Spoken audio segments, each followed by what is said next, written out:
За 9 месеци општина Кочани поднесе 23 апликации за проекти.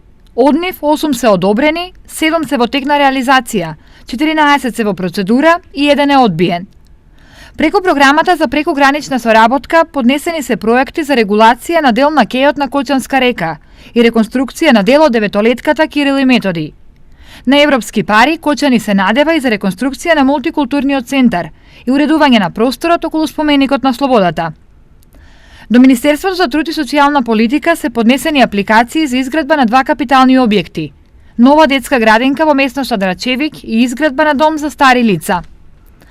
Преку Светска банка пак се очекува да се реализира проектот Планински велосипедски рај, кој опфаќа изградба на пешечко-велосипедски патеки, реконструкција на планинарскиот дом и надградба на паркингот на Пониква, за што се бараат речиси $500 000. До Светска банка е поднесен и проект за реставрација и конзервација на споменикот на Слободата. До Агенцијата за финансиска подршка на земјоделството и руралниот развој се поднесени проекти за асфалтирање и реконструкција на улици во селата Долни Подлог, Мојанци, Трекање, Привачево и Оризари, за поврзување на Оризари со Кочани и поврзување на село Градче со Кочани, како и проект за изградба на пристапен пат до манастирот Добра вода. За реализација на сите овие проекти се потребни близу $1 милион.